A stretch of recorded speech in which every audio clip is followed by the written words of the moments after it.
We're very happy to be able to be here and share about what is very likely all three of our favorite subjects, which is the time that we got to spend with Swami Kriyananda.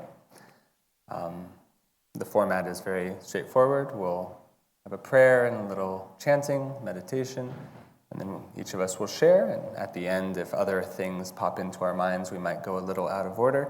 And if somehow a question comes up in your mind from anything that we said, I'm sure we'd be happy to answer that as well. So with that, let's go straight for it. Let's begin with the prayer.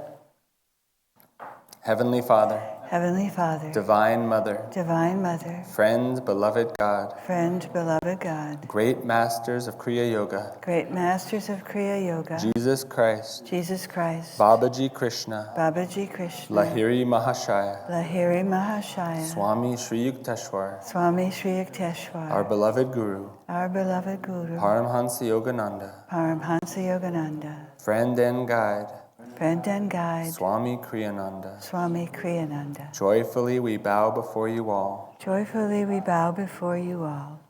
Dear Swamiji, Dear Swamiji, be with us in this satsang. be with us in this satsang. Reveal your consciousness to us Reveal your consciousness to us through the stories of your life, through the stories of your life, both grand and small. both grand and small. Help us to feel your living presence Help us to feel your living presence in our midst, in our midst, in this group, in this group, and all the days of our lives. and all the days of our lives. We are grateful for all that you have given us. We are grateful for all that you have given us.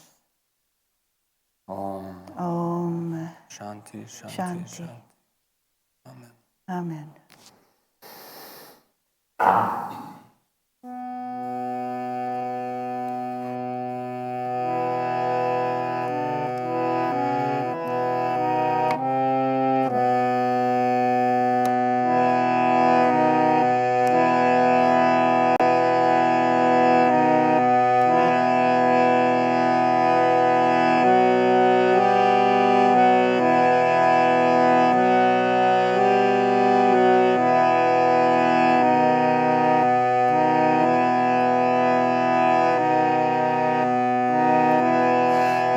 Has flown, dawn has come. Wake, my children, wake. Wake, my children, wake. Sitting in the asana of meditation, sitting in the asana of meditation, thinking of thy Guru's lotus feet, thinking of thy Guru's lotus feet. Night has flown, dawn has come. Wake, my children, wake. Wake, my children, wake. Sitting in the asana of meditation, sitting in the asana of meditation, thinking of thy Guru's lotus feet, thinking of thy Guru's lotus feet. Night has flown, dawn has come. Wake, my children, wake. Wake, my children, wake.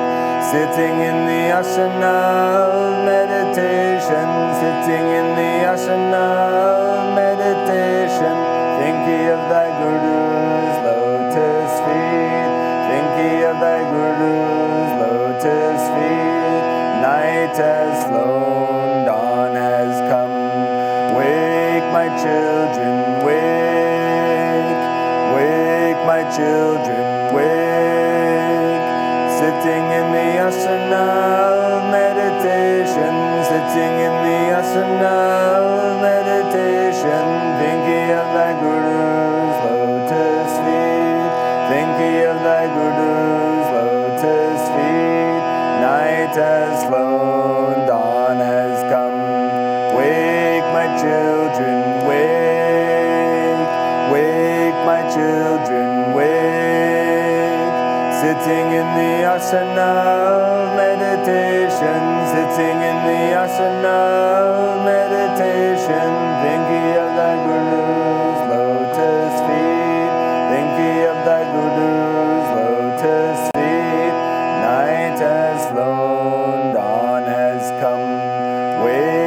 children, wake. Wake, my children, wake. Sitting in the asana of meditation, sitting in the asana of meditation, thinking of thy Guru's lotus feet, thinking of thy Guru's lotus feet. Night has flown, dawn has come. Wake, my children, wake. Wake, my children, wake. Sitting in the asana of meditation, sitting in the asana of meditation, thinking of thy Guru's lotus feet, thinking of thy Guru's lotus feet. Night has flown, dawn has come. Wake, my children, wake. Wake, my children, wake. Sitting in the asana of meditation, sitting in the asana of meditation, thinking of thy Guru's lotus feet, thinking of thy Guru's lotus feet. Sitting in the asana of meditation, sitting in the asana of meditation, thinking of thy Guru's lotus feet, thinking of thy Guru's lotus feet, thinking of thy Guru's lotus feet, thinking of thy Guru's lotus feet.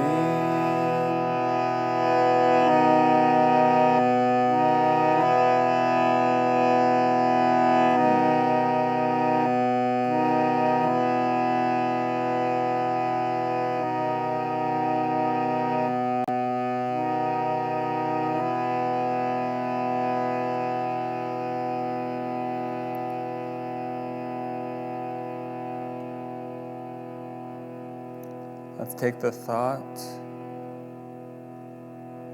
of the lotus feet of our Guru, that which our own Swamiji held most dear, into a brief meditation.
Om Shanti, Shanti, Shanti. Amen.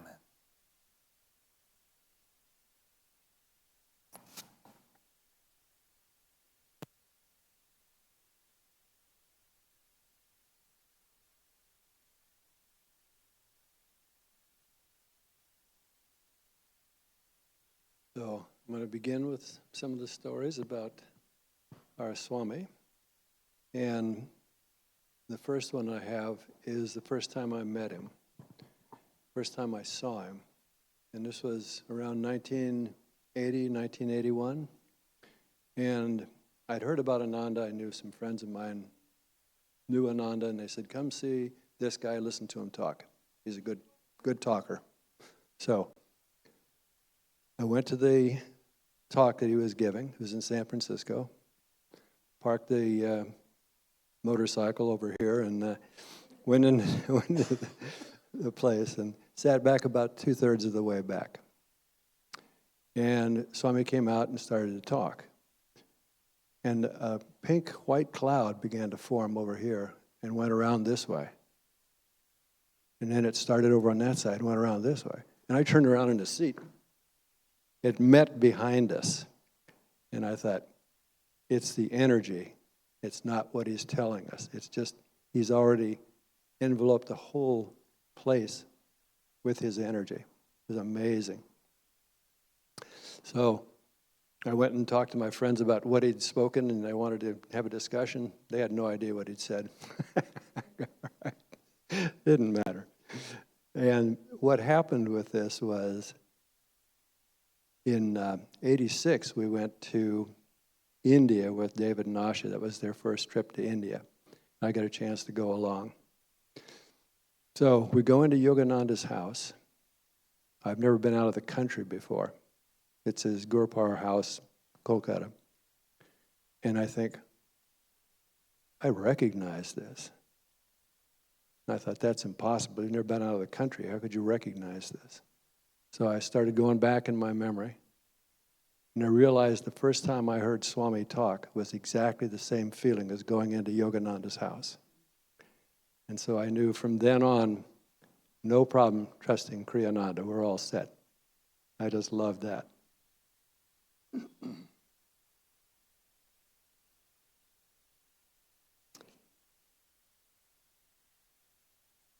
And I really appreciated him because of the people who thought he was special. Jyotish and Devi, David Nasha, Jaya, all these people thought Swami was just something special. And I thought, I think they're special, so Swami must be really something. And no problem there. And he had an interesting way of walking when I first saw him. I go, what is that? He led with his heart. It was so wild. It's not something I saw often, but he was just absolutely open and unafraid. So it was just with his heart that he led. It was so sweet. And I got an initiation from him in Kriya, 1986. That was the first time I got the Kriya initiation. That was fabulous. And as I spent time around him, I would look into his eyes whenever I got a chance. And I never saw an ego. There was just the soul there. It was never an individual. I thought, this is amazing. Because you look at people's eyes and there's, something going on there. Not Swami's.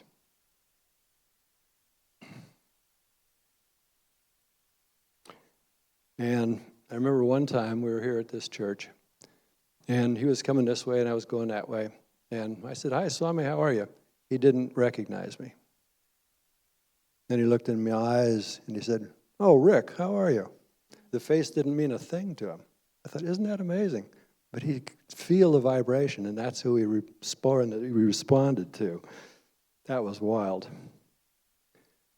And I got a chance to sit next to him on my birthday at lunchtime one time. And because, it was my birthday, so they let me sit next to Swami. And I was sitting next to my best friend. I just never felt that before. This is my best friend. It was so wild. So, in 2003, he gave a service here, right here. There was like 350 people at the service. I was one of the ministers sitting here in the front, and I realized that there was nowhere else in the world I wanted to be and nothing else I wanted to be doing, but sitting right there with Swami. I thought, good Lord, how often does that happen? And he blessed every single person in the room, one or two at a time, and I was just sitting there just totally engrossed. It was perfect. And so from then on, I said, I have seen a saint, and I could say, I promise you, he is a saint.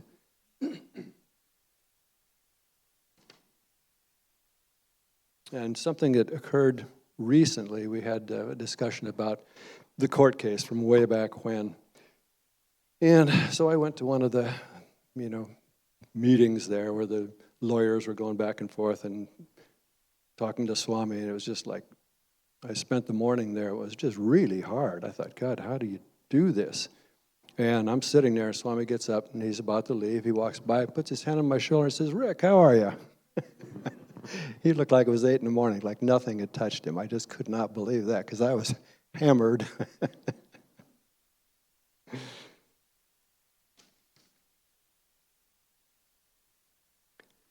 And he had a good sense of humor, too, which was fun. So we're in here in the church one time, and we're sitting, waiting to come out, and we hear the bell ring, and so we start to get up. Swami doesn't move. So we sit back down. After a couple of minutes, he gets up like this, and he says, okay, let's go give him heaven.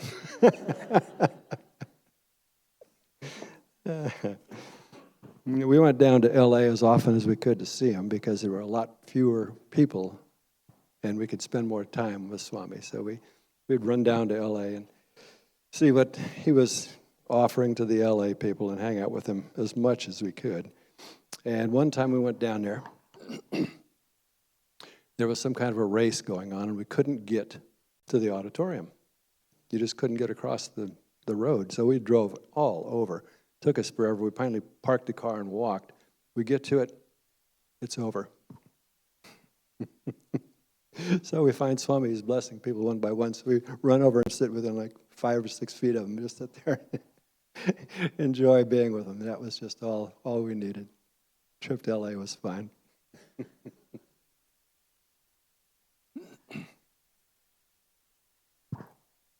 And we would actually go to Ananda Village on a Sunday. We drove there Sunday morning to the village. He gave service. We drove back. We just felt really good about it. 8 hours of driving, but we felt fabulous. Yep, that was our Swami. He was really something special. And one thing that I always felt is that Swami was part of Yogananda. He was just somehow within Yogananda, but he also showed Yogananda to us. So it was just really a blessing having him with us.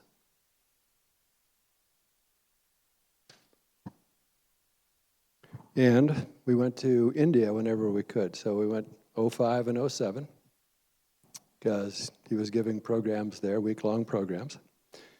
And his health was so bad, we weren't sure he was going to live much longer. So we just said, all right, let's go to India and see him, because he's not coming here.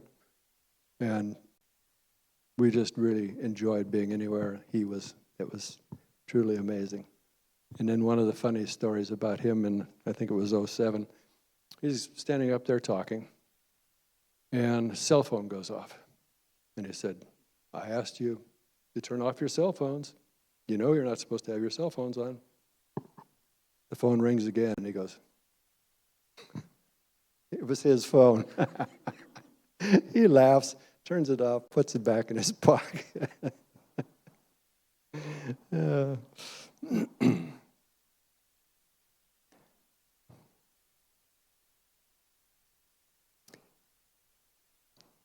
And the personal things about Swami that I had was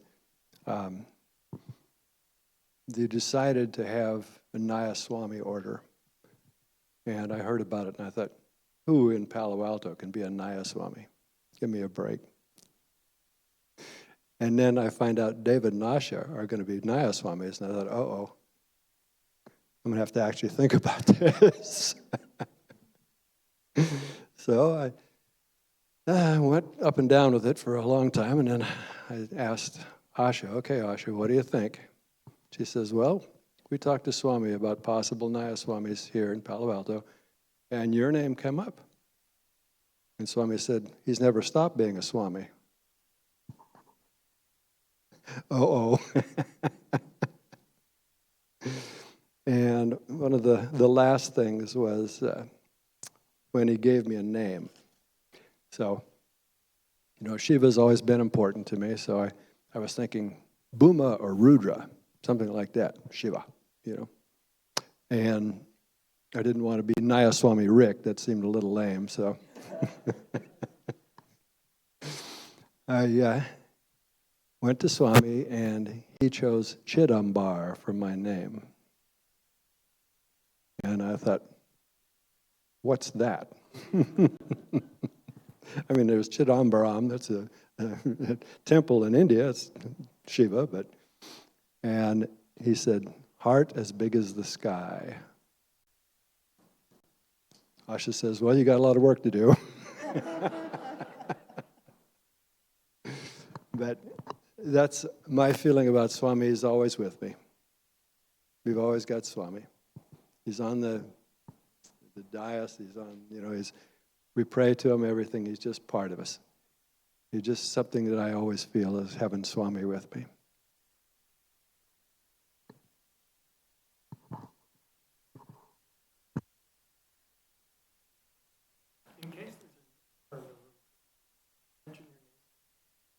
That's a very good idea.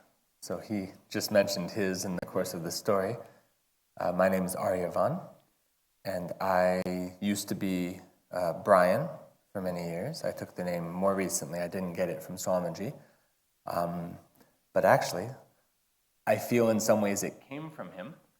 I will tell pieces of my story in the context of my time with Swamiji, but I was with Swamiji in Los Angeles, and I was living there with him, and he had, everyone around me. I was there with Jyotish, with Devi, there was a woman, Bharvi, whose home we were staying in, Narayani was there, Miriam, his nurse, Leela, his cook, and Lakshman, his secretary.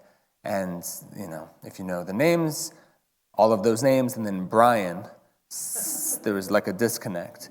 And so Devi, understandably, asked Swamiji one day, what about a name for Brian? What about a spiritual name for Brian? And I wasn't there, but I was told afterwards he thought about it for a moment and said, I like Brian. And so when I heard that story, it's like, okay, easy. Brian is my spiritual name. And then years later, after Swamiji passed, I'd been sort of talking. My wife, Ishani, who used to be Rachel, had been interested in a spiritual name. And so we had been discussing it with our friends Narayani and Shurjo, who are actually in the United States right now, but for many years they've been serving in India. And we were just brainstorming names for fun for her, and then, of course, a few for me, but I thought we were mostly joking. And then they went and met with Asha, and the conversation got real. And they came up with the name for Ishani, which was Ishani, and she ended up really liking it. And then they came up with the name Aryavan for me. And when they told me, Asha pulled us aside and said, these names came, you don't have to take them. This was what we felt inspired by, this is the name. And they said, Ishani and Aryavan. And then Aryavan, it could be either Arya, Aryan, or Aryavan. But all of them, the root word Arya means nobility. And as she had been explaining, I had thought, I'll listen. It's nice that they took the time to think, but I already know I have a spiritual name because it came from Swamiji. It was blessed by Swamiji. But in the moment that she told me the meaning of Arya is nobility, I remembered something I hadn't thought of for many, many years, but that the name Brian also comes from the root noble. And it took me a while, but after tuning in, I really felt like that name actually had come from Swamiji, that it was the same name, the quality in Brian that he saw in me or wanted to see in me, but then raised. Actually, Aryavan becomes vehicle of nobility, infused with nobility, so it takes it up to another level. So my name is Aryavan. See what you started? Yeah, this is tricky. You can do word association, suggestions from the audience, and come up with stories of Swamiji from them. I was born to devotee parents, one of which is in the room. And so I was born and raised in Ananda. That's right. And so my exposure to Swamiji started at a young age, meaning, in a sense, this was all I knew. I grew up seeing the pictures of the masters. I grew up seeing pictures of Swamiji. But I can still remember the first time I remember seeing him. And it was on this stage, and he was sitting right there, and it was for a school play. We were doing the life of Buddha. He might have come to earlier ones. I might have met him earlier. I think I've even seen pictures of me with him earlier. But the first time I can see it clearly in my mind was on stage as Buddha with him in the front row. And this isn't my story, but since Dad is there and I'm here, I'm going to steal it. Swamiji gave service the next day. We had the play Saturday night, and he gave service on Sunday morning. And I believe I'm on stage, so I can tell the story my way, even if it's not accurate. He was in the back in the minister's room with Swami. And, Dad said, wasn't that a wonderful, a really nice play last night that the kids all did? The oldest kid in this play was me, and I was maybe 10. So in my mind, the play was a towering achievement, a dramatic masterpiece. But I can only imagine, in reality, watching it, it was very sweet, I'm sure. It was wonderful to see the kids put out energy, but yeah. It was a mess. It was a masterpiece. The acting was inspired, especially Buddha. So I got to play the part of Buddha. And Swami turned to him after he had said, it was a nice play. And Swami turned to him and said, nice. It was inspiring. And that story is interesting because I just got to have that same experience being the director of this most recent play. And I got to sit over here and watch the kids do Harriet Tubman. And for the first time, I really understood what he meant by that, which is it's really inspiring to see truth manifest in whatever form. Adults at the top of their form, kids still learning how to talk into the microphone and find their blocking, but truth is always beautiful. So that was my very first memory of Swami that just got to sort of find new meaning in the last couple months. I then didn't see Swamiji for a long time until I had this very odd impulse. At the end of my junior year of college, I quit my job early so that I could go to Spiritual Renewal Week. And I still don't know why I did it. But I went and I saw Swami speak, and I can't remember anything of what he said except for one thing, which was, this was at a 2008, so he was living in India, but he had come back for Spiritual Renewal Week, and he gave a talk, and the only thing I remember was the youth should go to India. Now, I'm sure it was also practical, which is they were building a work there was lots to do, come and be a part of it, but all I heard was that. And I was fundamentally transformed, or so I thought. So I got this idea I had to go to India, but then I went back to college for a year. And even a moment in the company of a saint will be a raft over the ocean of delusion, but you don't always know at the time. So I went back to college and had a very normal senior year of college. But somehow this idea of India kept in my mind.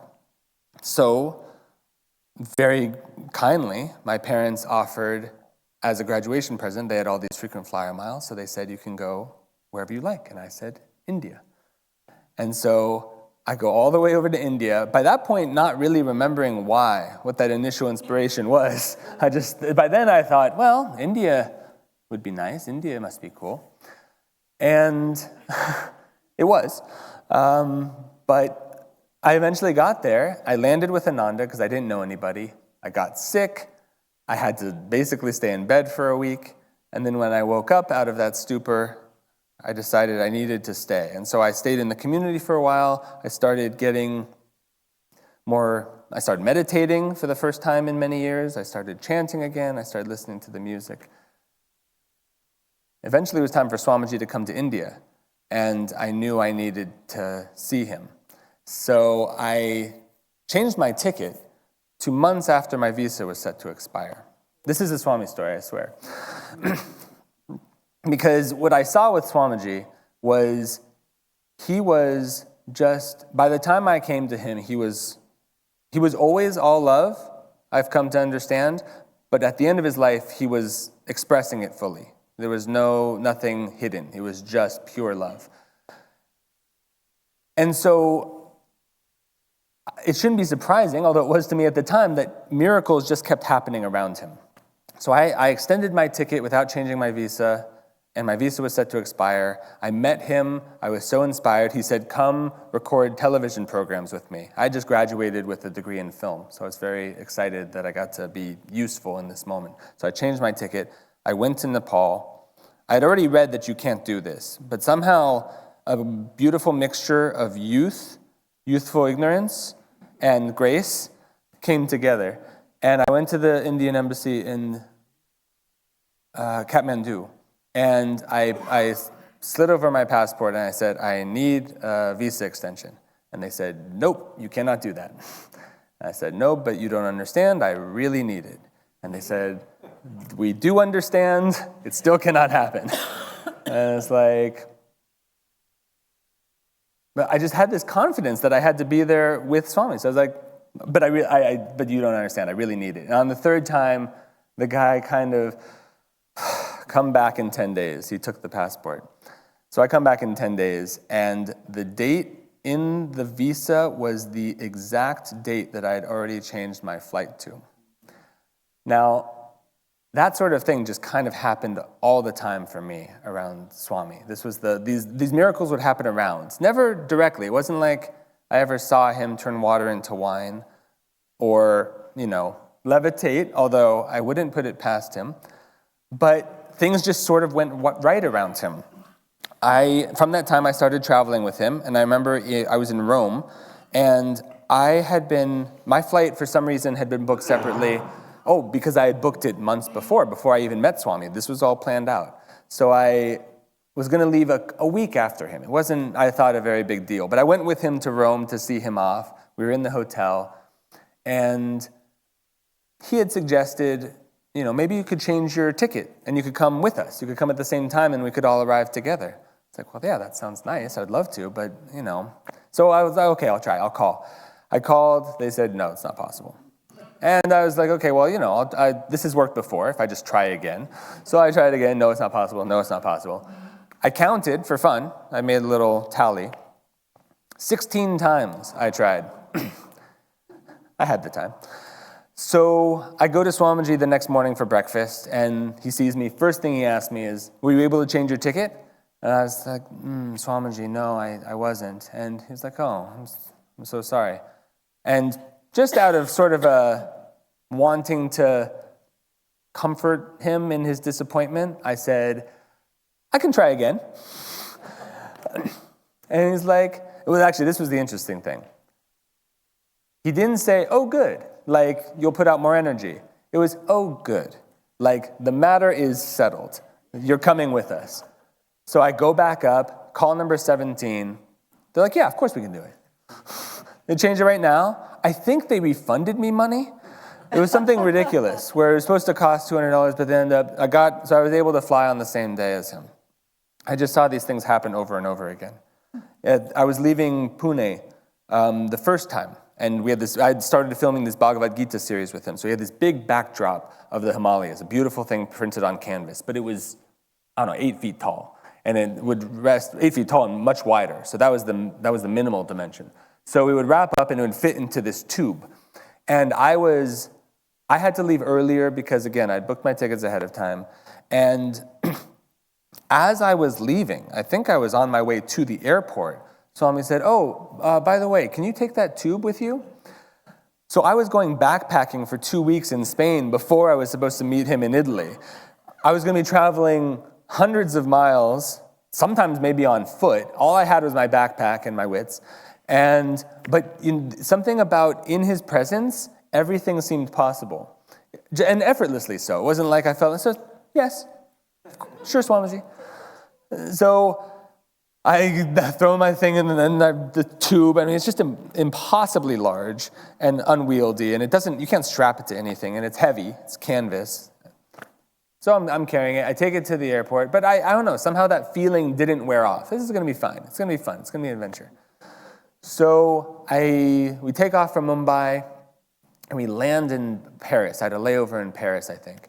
And in the interlude, I hear my name over the loudspeaker. And it's like, in an airport, you never want to hear your name over the loudspeaker. It's never good news. Oh, you won the lottery. Oh, free cake. It's like something bad has happened. Your flight's canceled, your flight left. You're on the watch list, whatever it is. So I go over, and they say, we're so sorry, we lost the tube. That was nervousness causing enough. But then they said, no, we know where it is. It just missed your flight. Where would you like us to ship it? And so I told them, I'm going to be at the Rome airport in 2 weeks. Can you leave it there? And they said, sure, no problem.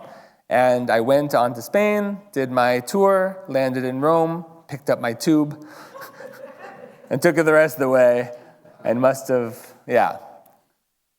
things just sort of worked. I got to do a number of, my actual job, everyone thought I was his videographer, but my actual job was his tech support. He had, for some reason, the more I reflect, the more I think he did this as an excuse to keep me around. He had been using Windows for a long time, his whole life, on computers. He's an early adopter of all technologies. He was probably one of the first people in Ananda to have a computer, first people in Ananda to have most things of this nature. So he was on Windows for a long time. His secretary, Lakshman, was an expert at this system. He knew it inside and out. He had created this curated custom system for Swami over the years that he could just use effortlessly. One day, right when I arrive, Swami decides it's time to switch to Mac, which was, for Lakshman, like saying, I'm going to give all of my discourses from now on in Mandarin. That was the equivalent for him. It just completely different language, couldn't understand it. And I arrived, and who was arrived? Yeah. I'm sitting next to my 5th, 6th, and 7th English teacher, so I have to be careful. I knew Max, so all of a sudden I got to be in the mix that way. And I learned, again, most of the lessons I learned from Swamiji were by proxy. They weren't necessarily him saying, this is a thing, this is how you should be, this is how you should behave. There were things that happened around him or examples. But I was, one time we were traveling and I had to fix his internet. And this is something that happened in many cases, but I remember this one in particular. I would go and I would open his computer and I would see things that are impossible to happen on a computer. Just glitches that I've just never seen before or heard of or thought of. And things just wouldn't work that should work. You're looking at it, everything here should work, and it wouldn't work. So I had an internet dongle. I had to get his internet working so that he could respond to emails. For those of you who were around when he was in the body, he was very responsive to email. He would get up in the middle of the night. If he couldn't sleep, he would go and check his email to see if anyone had written him that needed something, a question. He would respond right away. So getting him up and running was a high priority. And I did the thing that definitely should work to fix the internet, and it didn't work. It's like, that should have worked. Okay, I'll do it again. So I did the exact same series of things again, and it definitely should have worked, and it wouldn't work. And then an idea occurred to me that occurred to me each time, and somehow it always missed me the first 2 times. It's the rule of 3s. And then on the 3rd time, I would realize what I was doing wrong. And the 3rd time, I would say, this isn't for me. This is for Swami. Please let this work. And every time I remembered to do that, it would work. It was like, and I would do the exact same thing. I could demonstrate it. It was exactly. So you just saw these things, these little micro lessons around at all times. I'll make sure I'm not missing before I transition. When we were in Los Angeles, he went for a vacation in Hawaii once, and so I came back here. I was very new on the path still. I had just gotten Kriya, and it was the 8-hour meditation. And I was sitting up there, I still remember, and I had a real challenge staying awake during meditation back then. It's gotten better, thankfully, with grace, but I would really struggle. And I remember I had made it through. I willpowered my way through the thing, but it wasn't pleasant. And I remember thinking to myself, I should get some chocolate-covered espresso beans. I can just pop a couple of those while I'm meditating, and then I'll be up, and I can at least be awake. I might be jittery, but I can at least be awake for it. Wouldn't that be nice? And then forgot completely about it. 2 weeks later, I went back down to Los Angeles, and I met Swamiji, and he had bought gifts for everyone in Hawaii who was staying there. And he hands me a bag of chocolate-covered espresso beans. It's the little things. Did they work? Oh, they're like a champion. Stilling my thoughts became the next challenge, but I could at least be awake to feel my thoughts. Let's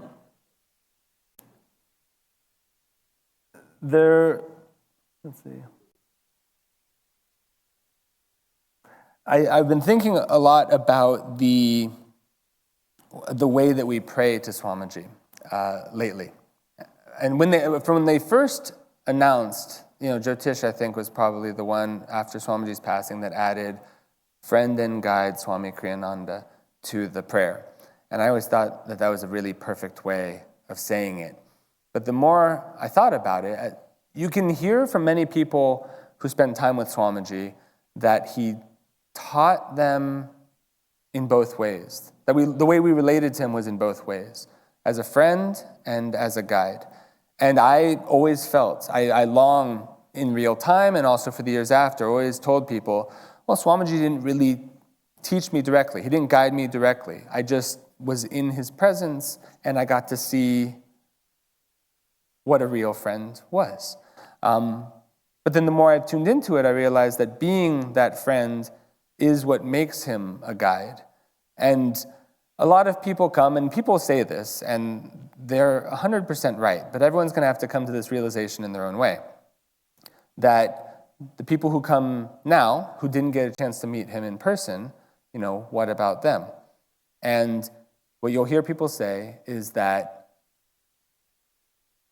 he is as accessible to you now as he was to any of us, that the consciousness of him is eternal. And I think that that's 100% true, and it's bearing out fruits even in my life now. But it's that aspect of friend that I've been tuning more and more into. The one thing he did tell me to do, he told me one thing, and then he told it to me over and over again, and then told all of my friends and all of his friends that I needed to do at the end of his life, was I needed to be a teacher. So I'd been his videographer, but I needed to get into working with children. And what I've discovered over the years, and I'm still learning it, but is that the best kind of teacher is the kind of teacher that he was, which is a friend. He was an unconditional friend. And it's hard to even really wrap your mind around those words sometimes, because to be a friend without condition is a very difficult thing to do. All of our conditions aren't conscious. Sometimes they're unconscious, but he was always my friend. Even though on paper it didn't make sense. He was a nearly 90-year-old Swami, and I was a really rough around the edges, 21-year-old, 22-year-old college graduate. I did make it through, but barely. But he was my friend. I remember I had the opportunity, he hurt his hip early on in my time with him, and to the point where he couldn't walk. And so I had the opportunity to be his Minuteman. So I would sleep on his floor in Los Angeles, and if I heard him, I would get up. He needed I needed to basically physically help him to move. He had enormous physical challenges. And so it was difficult for him to sleep. And so we'd spend many nights together just sitting there in his room. And it was so touching. And many times we sat in silence, but a lot of the times he would come up with jokes. And not the kinds of jokes that you would ordinarily suspect. For example, he would sometimes, even with Jyotish, Devi, spiritual directors, in these big meetings, he would look over at me sometimes, like when these very serious conversations were going on, and I'd always be in the back. I was just around in case anything was needed, but I was not part of the discussion. He'd look over, and he would do this bit. It's like a vaudeville bit, where you like pull at the thing of your neck, go, dole. I don't know if you're familiar. I learned it from The Simpsons. That was my relationship with that bit. But he would just like look over and go, who does that? Which 90-year-old Swamis do you know that would do a vaudeville / Simpsons bit in the middle of a discussion of grave spiritual importance? Another time, he was very serious. I didn't know. His face was very serious. I was sitting on the couch. It was just us. It was probably like 1 a.m. And he pulled out his phone and he said, "What do you think would happen if I dialed 1, 2, 3, 4, 5, 6, 7, 8, 9?" I don't know, Swami. I was not prepared for that. It's like, so he pretended to do it, and then he was like, "Hello, Joe?" And they hung up. He was so willing to relate to me on my level, which at that point was maybe not the highest level. But I felt there was no barrier. There was no difference between the way he was relating to me and the way he was relating to someone who he had known for 40 years, who was running a work, who was doing all of these outwardly very wonderful and important things. There was another one. I can't remember it. I was always just so touched by the fact that he was willing to make those jokes with me. And he would always make eye contact with me in serious moments and smile. And that was the thing. The thing was, I wasn't ready for anything more. And he saw that, and rather than be disappointed, or rather than say, "Oh, you're not ready to be in my orbit," he met me exactly where I was. And that was always so touching to me. And again, it's something that I always try to remember when I'm now working with children, is he could see the God's eye perspective that I was not a 22-year-old boy, that I was a soul. At whatever stage of development that I was, but I was sincere and I was trying, and he saw that. I mean, I really had no business being there, honestly. I mean, from an outward perspective, I had just graduated college. I hadn't been part of Ananda at all. I had just started meditating. And there I was living with Swami. But he never once acted like it was anything other than obvious.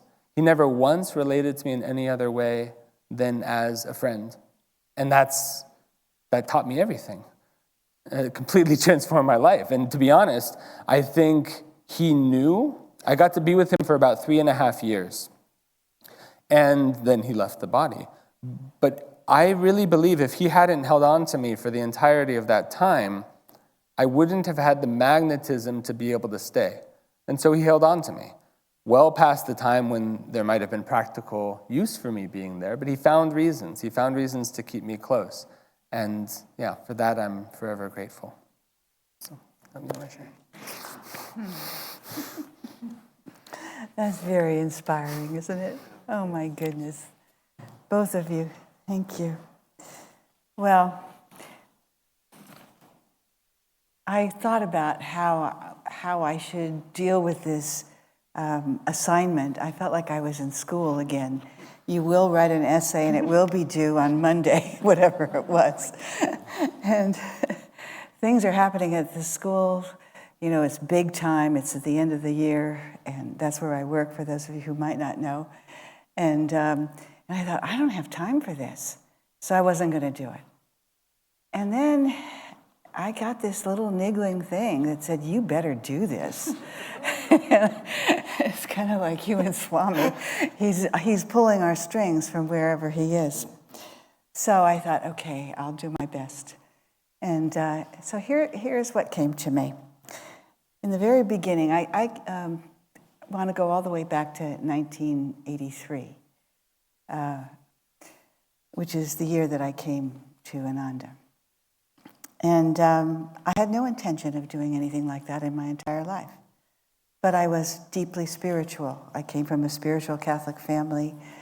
I have 2 brothers who are priests. I tried out the convent. That didn't work.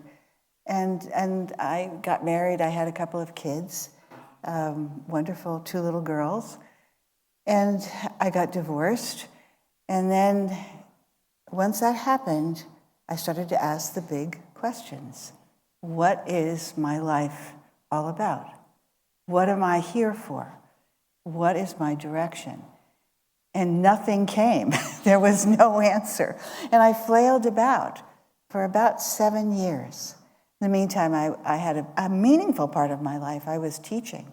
I had been teaching. By the time I came to Ananda, I had been teaching for about 20 years. And one day I was in the bookstore because I love to read, and I was looking around to see what there was. I had no predilection about what that might be. And I saw this book on the shelf. I picked it up. I put it back down. I went home. The next day I went back to the bookstore, and I went over to the shelf, and the book was still there, and I picked it up, and I bought it, and it was Autobiography of a Yogi. I had no experience, really, with Eastern religion. I was Catholic through and through. Not a great one by that point in my life. So that was the beginning, and I read it, and I couldn't put it down. I just read it from front to the end in a day. Totally touched by the whole thing. But what do you do with it? I had no context for it at all. And fortunately, one of my students, I was teaching at the junior college, who is now Janaka Devi, at that time was asking big questions and decided to find what her path in life should be. And so she spent 7 years. I never heard from her for 7 years. And she traveled all over the United States, going from one spiritual teacher to another spiritual teacher, trying to find the spiritual teacher for her. And then one day, 7 years after I had said goodbye to her, and we had a relationship. She was a great student. I was young enough. She was 10 years older. So we were friends. So one day, there she is, right at my front door. I said, "Where have you been?" She said, "I've been searching for God." I said, "Did you find him?" And by God, she did, because she decided on 2 paths. And one was a path in San Francisco. What would that be? A yoga path? Anybody know? Integral? I don't know. Maybe integral yoga. And then the other path was Ananda. And I said, "How did you choose?" Because she chose Ananda. She said, "Well, it was the only one that responded to my letter." And that was the very, very, very first time I'd ever heard about Ananda. So she goes off, and I bid her goodbye and good luck. And in the meantime, I got a job setting up the programs for the Unitarian Church. Unitarian people are really funny. Is anybody here from that? I can speak freely. They're a church. They're people who are yearning for meaningful life. But the way they go about it is to just invite, at least this group, to invite speakers from anybody and everybody in to talk to them and hope that they're going to get inspired. And so they said to me, "We want you to set up a series of programs about intentional communities." And I didn't know anything about intentional communities, even though I had come from one a Catholic family with 9 kids. So I started to do the research. And I looked around and I asked somebody out of the blue, I don't even remember who this was, and they said, "Oh, Helen, have you heard about Ananda?" I said, "No, what's Ananda?" And they said, "Oh, it's this intentional community. It's up near Grass Valley, I think Nevada City, and they're doing something." And that was about the most explicit description I got of who Ananda was. So I called, and "Good afternoon, this is Asha, this is Ananda." And it was Asha. And I said, I work for the Unitarian Church, and they're looking for speakers to come and share their spiritual path. Would you be interested in that? And Asha said, "Oh, of course we would. Would you like a singing group?" I said, "Oh, yes." And she went on and on. "Would you like this? Would you like that?" I said yes to everything. Just bring them on. And so they came down, not Asha, but a group of people of whom Jeannie was a part, for those of you who might know it, and Agni, and anyway. And afterwards, I was so intrigued that I said, "Would you guys like to come over to my house for a vegetarian breakfast?" And they all said yes. So they all come to my house.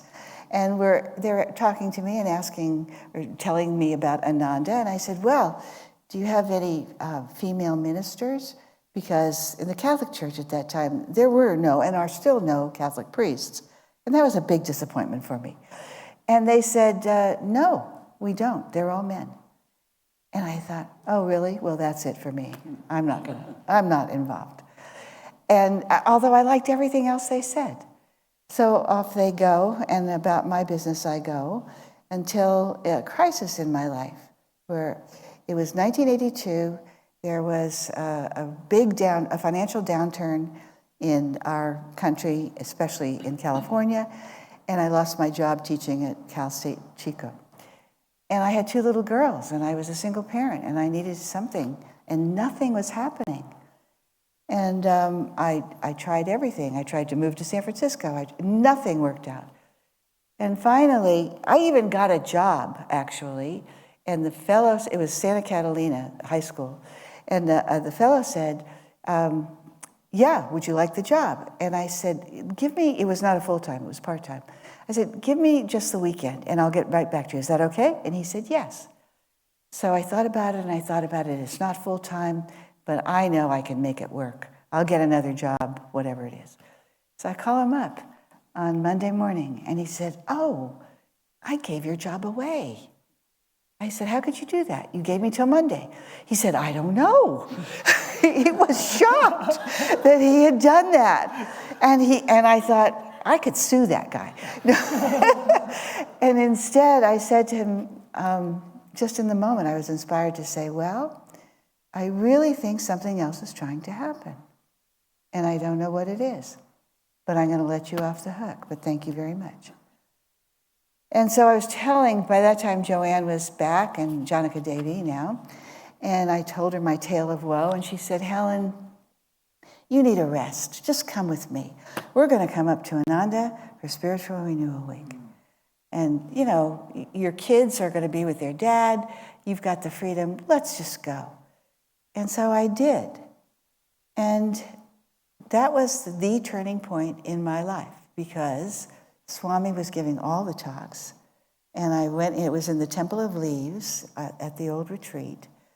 And I walked in, and I uncharacteristically insisted that we sit in the front row. Normally, I'm pretty reticent, but I said, "No, I'm going to check this out." And I sat in the front row. Now, you have to understand that the front row is about from here to there to Swami, and about here to there to this big picture of Master. And Swami came in, and we chanted and all of that, and I loved it. And then he said, "My topic today is how to open your heart." And I thought to myself, I have no idea what he's talking about. I really didn't. It was not in the vernacular in that time. But I was ready to listen. So he started to talk. And as he spoke, I looked at this big picture of Master. And that was the last thing I heard Swami say. Because for the rest of the talk, which was an hour or so, I had a spiritual experience with Master. And that's about all I can say about it. At the end of which, when all was over, I stood up. Janaka Devi said to me, "How did you like it?" And I said, I just burst into tears because Master had done some kind of an intervention in my life in that moment. And from there, it was no holds barred. I just sold my house, and 2 weeks later, I moved in. But before then, my very first contact with Swami was in the San Francisco house. And Janaka Devi was there. There was a big reception. She said, "Oh, just come with me, Helen." And so I came, and she wanted to introduce me to Swami. And so I said, "Sure, I'd like to meet your Swami." And she brought me over, and she said, "Swami, this is my friend Helen." And Swami put his hand down. And what you normally do is you take somebody's hand that is extended. So I did. And all of a sudden, he just gripped my hand in this vice. I mean, it hurt. And I'm looking at him. Now, I'm stoic, so I know not to show when somebody else is out of hand. But he just looked at me, and he just squeezed. And I thought, this is wild. And then he let go. And all the time, it's just, "How are you? It's so nice to meet you." And I was able to do it too, not show how much he was hurting me. And I think back on that, I never knew where to put that until I realized he was getting my attention. I never forgot it, nor did I forget the eye contact that he made and the vibration of just his whole being with me. But he was still doing that to me.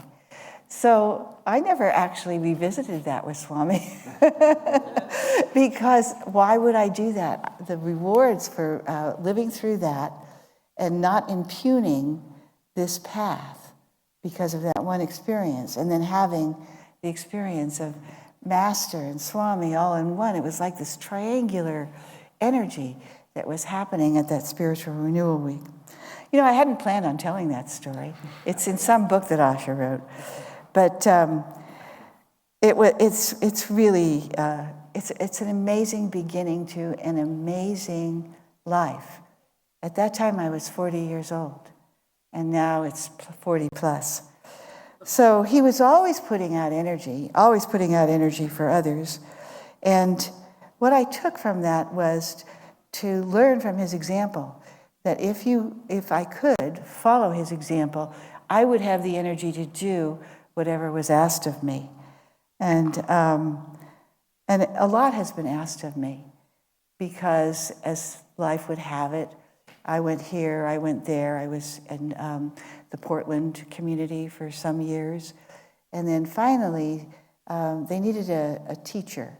They needed a principal at this school down here when you were in the 5th grade. And so we came thinking that my husband at the time would come, but he didn't. And so there I was.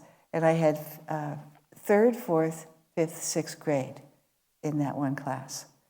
And Aryavan was the star. You know why I say that? You don't get too proud. Yeah, no.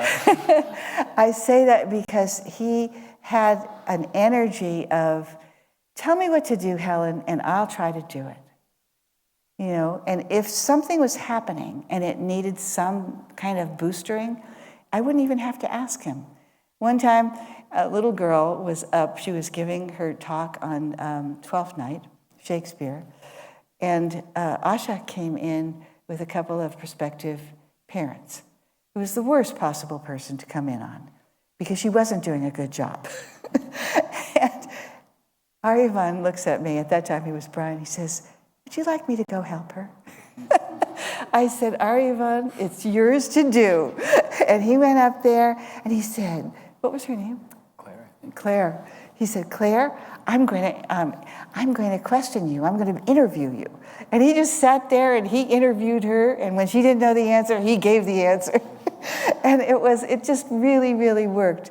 And I just thought, wow, I had come from a large 2,000 plus high school in Portland to a small, maybe 35 kids who were Ananda children. Well, not all of them were at Ananda. We had actually a few kids from Ananda, but the teachers, it was the Ananda school at that time. Only later did we change the name to Living Wisdom, because we had to grow and realize what our universal entity or identity was. So all of this was a result of Swami having this meeting in, I think it was 1985. He'd just written the book, Education for Life. And he invited some of us to that meeting. And I wondered why I was invited, because at that time I wasn't involved in education. I don't even knew if he knew that I was a teacher. I was just working at Ananda, sometimes in the clothing store, sometimes in the publications building. But there I was, and I did have teaching experience. And he talked about this new philosophy of education that was going to put first things first, is how you might say it. And the first things first were not your scores. They were not how you performed on tests. They were not on the SATs. None of that. First things first were what was happening inside. What was your soul thirsting for? What were the kinds of things that teachers could do to help you realize your full potential? And that certainly wasn't giving tests. And it certainly wasn't competing. Instead, it was duplicating the cooperative community of Ananda, helping each other, understanding that everybody's an individual, looking to see what the soul, the shining soul of the student was, no matter what the intellectual properties. And I mean, it was really thrilling what he did in that book, Education for Life. He was offering a revolutionary way to transform the experience of education for children and for adults, actually. So we spent some time with him, and then he said, I want you to go out, and I want you to spread the news, the good news, like the gospel. Only this is the gospel of education. And I thought about that. I thought, go out? So I called up my brother. And my brother, Jimmy, was the vice president at Santa Clara University. And I said, Jimmy, where should I go? What contacts do you have? Can you help me? And he said, sure. And it was like God said. I never expected he would do that, but he did. And he got us all separated out into this school and that school, talking to faculties. And so we were brazen. We didn't have a school, I had experience, but we just went out and we talked to these teachers and we told them about Education for Life, and they listened. And that was very interesting. I don't know what else came of that, because eventually, I ended up in Portland teaching at the high school there. But here's what happened there. When I had a class of anywhere from 25 to 35 kids, and I was the EFL teacher, really implementing all of the principles of education that Swami had given us, those classes transformed into families. And the children, they were, 13 to 18, but they were responsive to this. They became cohesive. And it was interesting because they liked my class. The word got out, and I got students. And even from, you have your freshmen, sophomore, we had them together, and the freshmen are all scared, and the sophomores are all moved, they got it down. And I made it a point to say, no, we're here, we're helping each other, and we're brothers and sisters, and the idea of having sophomores and freshmen is not to pull rank. The idea is to be a family. And so we created these families. And even the upper division students were so open to that. The way, to do that, I would do various things in my classrooms, but the whole thing was friendship. We are friends. And our classes were quite different from many of the other classes. Only once did I have a really difficult group of students. And one of the students was he was egotistical, is the word. And he just had to prove himself against me, and I would have none of it. And one day, he said, I want to do this. And I said, well, we're not doing that. And he said, yes, we are. And I said, no, we're not. And I said, now, if you can't agree to the way I'm going to run this class, I said, there's the door.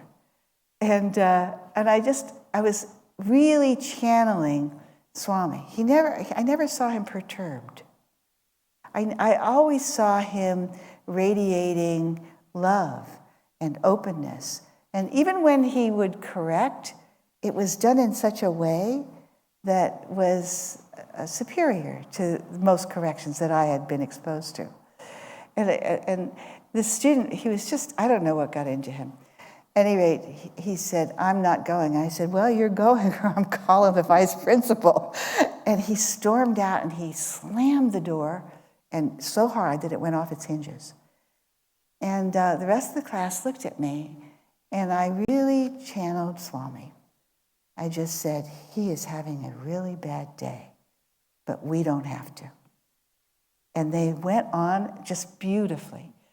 All the things that I learned at Ananda, I was able to just completely take in to my teaching strategies. And what happened there was eventually my karma brought me here to Living Wisdom School. And the whole idea of Living Wisdom School comes directly from Swami Kriyananda. It's like no other school. It's not as if you couldn't or export what we do at our school to other schools. And I have, and it has happened, all to the good. But when you have it all together, and there's no self-consciousness about looking at the children as shining souls and feeding that soul with everything from beautiful music to songs, Swami songs, to meditation, teaching them how to meditate, even the littlest ones. It's like a miracle. It's a revolution in education that hasn't quite made itself felt. And for me, that is one of the greatest gifts that Swami ever gave me. That after having 20 years of teaching in a classroom, to come to this and be able to spend 20 plus more years really refining what his vision was. And his vision was that children today aren't getting what they need as souls to thrive, let alone intellects. And one does not sacrifice the other. That's a revolutionary thing.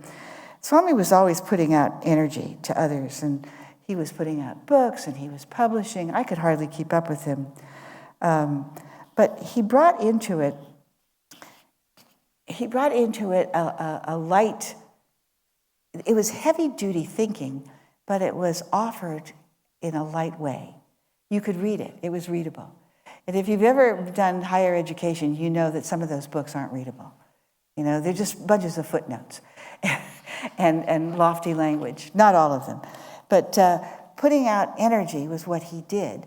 And he also balanced it with pure fun.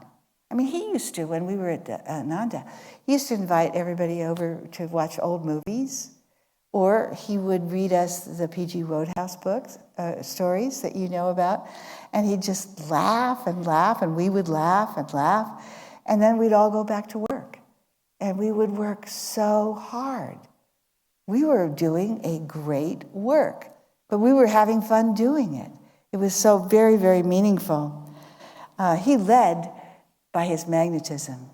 He wasn't really doing this, waving his finger and saying, no, no, no, do this, do this. It was just pure magnetism. And there was nothing that he would ask of us that we wouldn't try to do. And if we failed, well, we failed. Try again, you know? And it's just like what you're working with children. Oh, I can see you're almost there. Just go a little further and you'll get it. And that's what it was with us. When he walked into a room, I felt that the molecules in the room changed. And if he sat, a few times he sat next to me. And I wasn't sure how to articulate what I was feeling. It was not celebrity. That's not at all. It was spiritual. And one time, I've only told this story really 2 times in my life, but I feel like I can tell you. One time, we were in his Crystal Hermitage living room, and my kids were in the school. They were having a potato bar, and so it was my job to invite the community. And everybody had gathered for a talk from Swami and a little meditation. So before it all started, I asked Swami, I said, at the very end, would you mind if I made an announcement for the school? He said, oh, no. So we did everything. He wraps it all up, and I went like this. And he said, oh, yes, and Helen has an announcement. And I got up, and I was this close to him, and I stood, he was standing, and I started to tell all my friends out there, the kids have baked these potatoes, and you need to go down to the market and buy one. They're really good, and we have all the trimmings. But before I could get it out of my mouth, I had just started it. I looked out, just as I'm looking out at you, and all of a sudden, what I saw was a room filled with light, streams of light coming in and wrapping themselves around all of the people sitting right there. And I was so overcome at the miraculous nature of it that I could barely talk. But I really knew I couldn't tell them what was happening. It was too something sacred, and I needed to finish the potato bar. It was a perfect example of the sublime and the ridiculous. So I finished the announcement, choked it out, and I turned and looked at Swami, and he just put his arm around me and gathered me to him because he knew what I had seen, but nobody else knew. And I didn't tell that story for years and years, but I really think it's appropriate to know that within his very being, there was light. Now, where the light came from, obviously it was spiritual, but beyond that, I do not know. I just know that the experience was sublime. And the other versions of that, when you were near Swami, was that the energy was purified. It was just different energy. And sometimes it brought one to real inner silence and real deep experience. One time, it was during the long meditation at the expanding light before the big new building. And the custom was, as it is here, that somewhere around, 3 o'clock, 2:30, you have a break. It's about a half an hour break. And so Swami said, well, let's have a little break. And he was leading it, and I was back a little while. A lot of people got up and left. Most of the people got up and left to just go out and stretch and do whatever they needed to do. And but I felt that I couldn't really move. It was a deep meditation. So I stayed. And all of a sudden, Swami's voice came at us. And I opened my eyes, and he's in the front, and he's saying, Divine Mother is here. And she says, and I don't remember the exact words, but she says how much she loves us and how good we are and how well we are doing. And then he went back into meditation. And those of us who were there never broke a stride. We went back into a meditation. And I thought afterwards, what a blessing for me, but also it was a real example of who Swami was and is. His connection with the divine, whatever form it took, with us as we were creating this beautiful community. His energy was behind everything. And being there, it was not easy. Sometimes it was really difficult. But it was joyful. It was joyful in the most serious sense of that word, because that's who he was. He was so joyful. He could walk into a room and he'd bellow out this big laugh. I mean, one time he was doing a radio show, and the gal was there, and something came up, and he started to laugh. Have you all seen this clip? And he laughs and laughs and laughs and laughs. And she doesn't know what to make of it. But we did, those of us who watched it. It was just that amazing joy bubbling up out of nowhere and everywhere, all at the same time, because that's who he was. He was so joyful. And he was also wise. One time he was sitting right here where I'm sitting, and the children were all out there where you're out there. And they had made cards for him. He was opening I gave him the packet. We wrapped it up because it was, 40 cards? And I thought, he'll take it and read it, I know. But no, he unwrapped it. He took each card, he took it out, he read it out loud. He said, "Who is the child?" He read the name. And there was this one little girl who constantly got left at the park. What was her name? Do you remember, Gary? And she was sitting over there on the floor, and he looks at her card, and he said, "Who wrote this?" And he told us the name. And so we asked her to stand up, and he said, "You need to be more conscious." She was in kindergarten. But he saw all that she was. And it wasn't the kindergartner. It was the consciousness. And what I understood was that when he saw us, he saw our consciousness. Even in the most mundane of things, it wouldn't matter. And also the most elevated, the most spiritually refined things, he saw our consciousness. And I think that I can say that from the experience of the streams of light going in and wrapping themselves around every single person in that room, because I think that's what he was here for, to wrap us in light, to open our consciousness, to open our hearts so that we could let that light in. And I can say from my own experience, I wouldn't trade it for anything. Best gift that God ever gave me was Swami Kriyananda. And then, of course, all of you.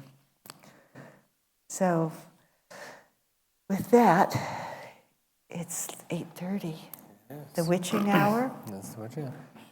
Should we end with a prayer? Yeah. Let's end with a prayer.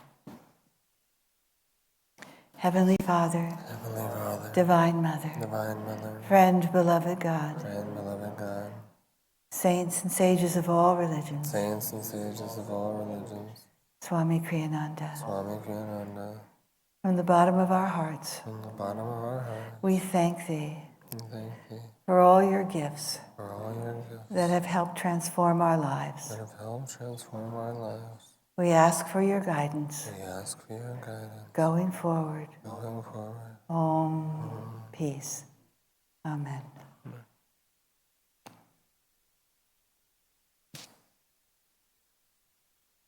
Thank you, everybody. Great fun.